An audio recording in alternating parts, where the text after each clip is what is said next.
General one स्वागत है आपका हमारे channel Indian defence news Hindi में। और इस वीडियो में हम बात करने वाले हैं मुख्यतः डीआरडीओ के बारे में। डीआरडीओ ने लगता है जितने भी डिफेंस प्रोग्राम हैं उसमें सरप्राइज देने की जिम्मेदारी खुद ने उठा ली है। और जिस प्रकार के सरप्राइजेस डीआरडीओ की तरफ से दिए गए हैं, सोशल मीडिया पर तो ये भी चर्चा चल रही है कि डीआरडीओ का नाम अब defence research and surprise organisation कर देना चाहिए। हम ऐसा क्यों बोल रहे हैं आपको बताते हैं। आप सबको पता ही होगा कि अभी कल तेजस के पहली उड़ान की 25वीं वर्षगांठ सेलिब्रेट करी गई थी। उस दौरान डीआरडीओ प्रमुख ने कुछ बड़े वक्तव्य दिए और ये वक्तव्य के अनुसार तेजस मार्क 2 और एडवांस मीडियम कॉम्बैट एयरक्राफ्ट के रोल आउट और पहली फ्लाइट की टाइमलाइन को लेकर उनके तरफ से कुछ कहा गया। उन्होंने कहा कि जितना आप सोच रहे हैं शायद प्रोग्राम उससे कहीं ज्यादा जल्दी चल रहा है। उन्होंने तो यहाँ तक कह दिया कि तेजस मार्क 2 को लेकर के जो लोग ये सोच रहे हैं कि इसकी पहली उड़ान आपको 2027 में देखने को मिलेगी, वो गलत है। उन्होंने ये कहा कि तेजस मार्क 2 का रोल आउट का आप इंतजार करिए, पहली उड़ान आपको सरप्राइज करने वाली है।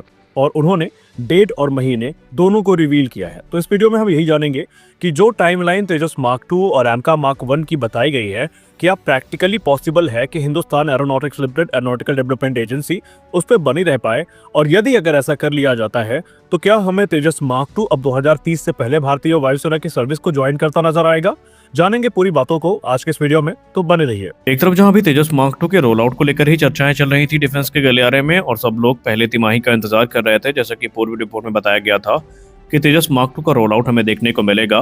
तो उसी क्रम में डीआरडीओ प्रमुख doctor Samir B Kamat sir ने हाल ही में मिनिस्ट्री ऑफ डिफेंस के पॉडकास्ट जिसका नाम रक्षा सूत्र है, उसमें बात करते हुए ये कहा कि तेजस मार्क 2 की जो पहली उड़ान है ये जून से लेकर जुलाई 2026 में पूरी हो जानी चाहिए।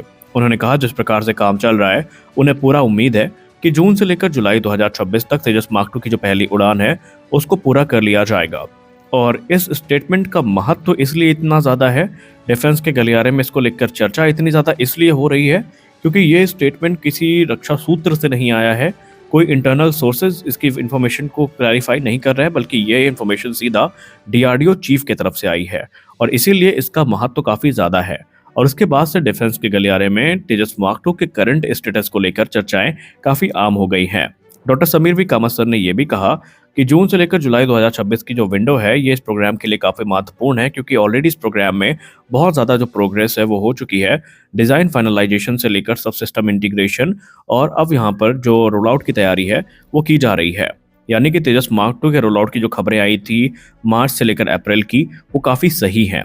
लेकिन यहाँ पर एक चीज़ अभी भी थोड़ा संदेहप्रद है कि आमतौर पर हम लोग यही जानते हैं कि एयरक्राफ्ट के रोल आउट होने के बाद तकरीबन 6 से 7 महीने बाद ही जो पहली उड़ान है वो आमतौर पर देखी जाती है।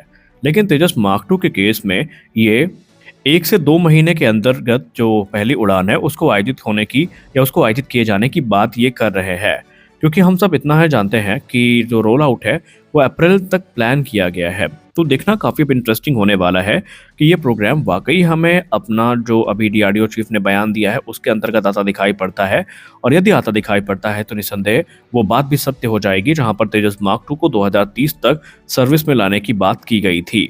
देखिए अभी इस पॉइंट ऑफ टाइम पर हम तेजस मार्क 2 के करंट स्टेटस के बारे में इतना ही जानते हैं कि ये फाइनल लेवल का इंटीग्रेशन जो है टेस्टिंग जो असेंबली है उससे गुजर रहा है, और यहाँ पर जो तेजस मार्क 2 रोल आउट भी कर दिया जाएगा तो उसके बाद उसको ग्राउंड ट्रायल से गुजरना पड़ेगा, क्योंकि आमतौर पर ये प्रोसेस होता है कि एयरक्राफ्ट रोल आउट के बाद पहले जो टैक्सी ट्रायल है वो करता है, दूसरे ग्राउंड टेस्ट आयोजित किए जाते हैं, और उसके बाद जब सारी चीज़ें वैलिडेट हो जाती है तभी पहली उड़ान के लिए एयरक्राफ्ट को लाया जाता है। और यही चीज़ काफ़ी संदेहप्रद है। यही नहीं, डीआरडीओ चीफ यहाँ नहीं रुके, बल्कि उन्होंने advance medium combat aircraft mark 1 की टाइमलाइन को लेकर के भी एक महत्वपूर्ण टिप्पणी कर दी है। उन्होंने कहा कि एडवांस मीडियम कॉम्बैट एयरक्राफ्ट की जहां तक बात रही, इस एयरक्राफ्ट का रोल आउट आपको 2028 के अंत तक देखने को मिल जाएगा और 2029 में इसकी पहली उड़ान को आयोजित किया जाना है। उन्होंने कहा अधिकतर टेक्नोलॉजी जो advance medium combat aircraft mark 1 में यूज होनी है वो हमने विकसित कर ली है, और अब प्रोटोटाइप रियलाइजेशन की तरफ हम लोग आगे बढ़ चुके हैं।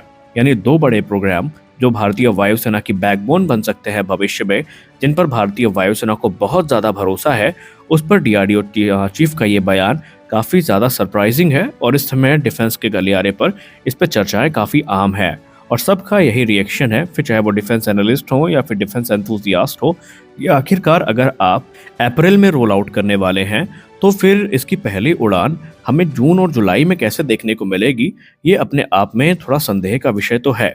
खैर आपको क्या लगता है, क्या डीआरडीओ चीफ का कथन बाई मिस्टेक आया है या वाकई हम लोग को इस प्रोग्राम से अनभिज्ञ रखा गया है और इंटरनली ये प्रोग्राम रफ्तार के साथ आगे बढ़ा है? आप इसको लेकर क्या सोचते हैं? कमेंट सेक्शन में ज़रूर बताएं। मिलते हैं अगले वीडियो में, तब तक के लिए जय हिंद।